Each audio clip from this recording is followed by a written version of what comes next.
Ladies and gentlemen, that's right. I'm actually sat down. I've sorted out my technical issues, and we're ready to go. Welcome to the Dunvegan Enterprises YouTube channel. I'm Ryan Siegel, but you don't care about that because you're not here for me. You are here for the man of the hour, and that is, of course, Mr. Benjamin Reus. To introduce Benjamin very briefly, of course, come through the ranks in Denmark, very talented player. Of course, broke through at the World Cup last year. Just earned his tour card at the start of this season. Lots to talk about. So first of all, Benjamin, thank you for joining me today. Yeah, no problem. Thanks for having me. So I guess the first question, the easy place to start from, is where did it all begin for you? How did darts start for you?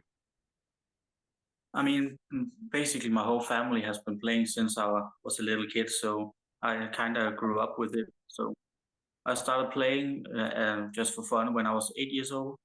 I went to practice every Sunday, and then when I was 13 was the year I started to get more serious with it and go out to compete. I guess when you talk about darting countries in the world, you think England, the Netherlands. Denmark isn't necessarily a country you'd associate quickly with darts. So what were opportunities like coming through there? I mean, there hasn't been a lot. Like there isn't a lot of tournaments or anything like that here in Denmark. And still, till this day, even though darts has gotten bigger here, there still isn't a lot of opportunities to go out to play with others. So a lot of times it's the player themselves who arrange something where we meet a Saturday once in a while and just play against each other the whole day. And as you developed, was there ever a moment where you sort of thought, right, I could do this on the big stage? Was there a match or just a moment where you thought I could really become a professional here? I would say for me, it started 2 years ago when I played in the Nordic Ball League for the first time. And just I won my qualification to it when it was here in Denmark in the Slangerup. So I just thought, I don't have to pay anything to participate, so why not give it a chance? And then I made it to two semifinals on my first try, and after that, I just kind of gained the confidence and thought to myself that it is actually possible for me to go out and compete with some of the best here in the Nordic Ball League. And then yeah, in January this year, I also kind of gained the confidence to think that I can also compete against some of the best players in the world. Yes, we'll come on to your. I mean, you've had a number of highlights already, and we'll come on to those. But we'll start by talking about the World Series because, I mean, as someone who, again, having played World Series before you're on the tour, how do you think that experience benefited you? Because I guess Pro Tour obviously, 127 other people in a room playing darts. So how does it feel to get that big stage experience before you head to the Pro Tour? I mean, like I said, it's definitely given me the experience that I needed before I started playing on the Pro Tour, because it's kind of set up the expectation for like what can I expect, like where should my game be at, and how can I handle all the different games, because it is a completely different level than what I'm used to here in Denmark.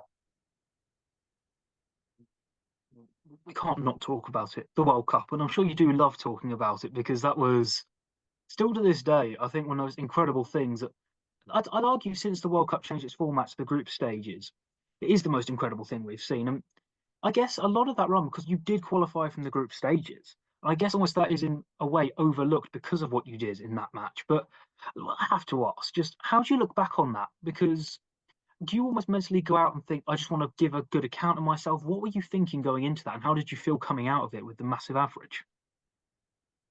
I mean, for me, I remember for me preparing for the game, I just kind of wanted to get it over with. To be honest, that day I wasn't in the best mood. There were happened a bit of problems backstage where I was just, I don't even want to be here. I just want to go back to the hotel and relax and just forget about this day and then continue on with tomorrow. So my thought process was just, I just need to get it over with as fast as possible.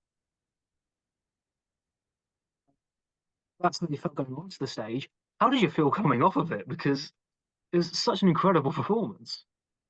It was amazing. Like until this day, I still can't really believe it.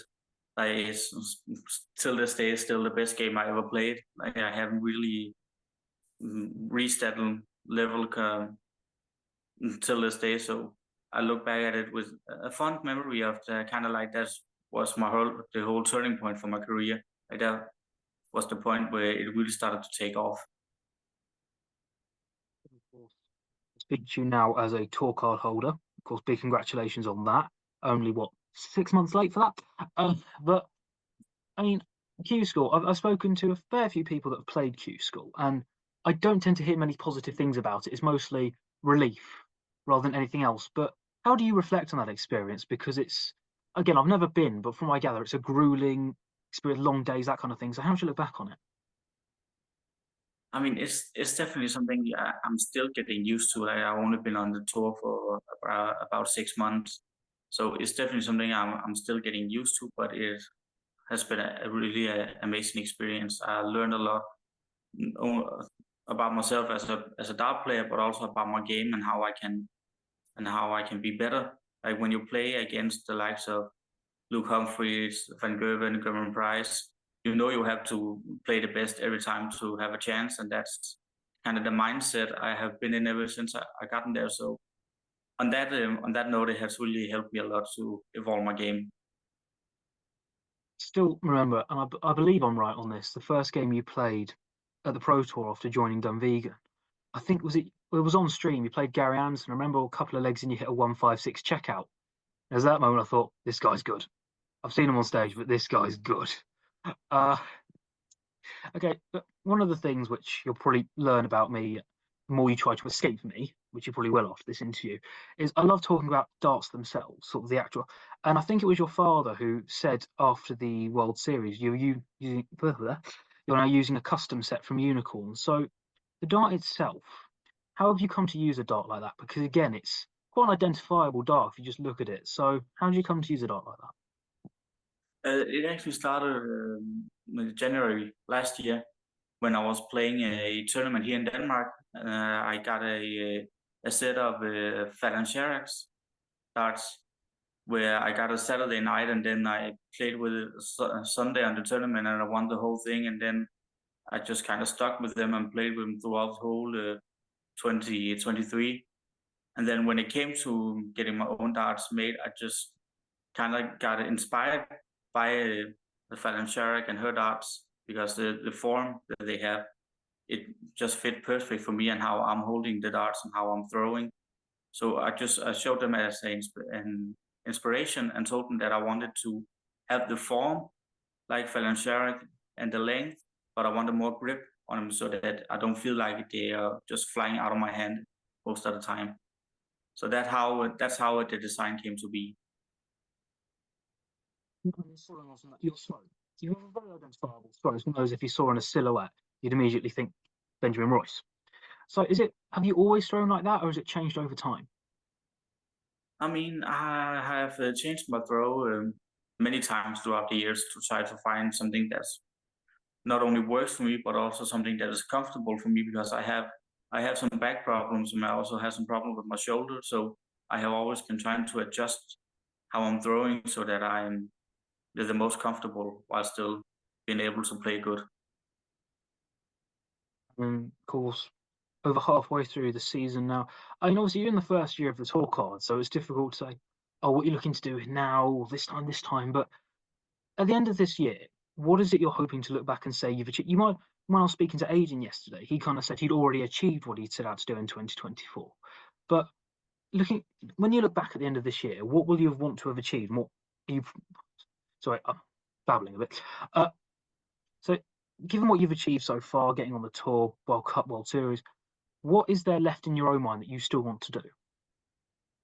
I mean, the goal for me for the rest of the year is just trying to get a couple more games in, see if I can win some more games. So on that aspect, I already kind of accomplished what I set to do when I got my tour card in January.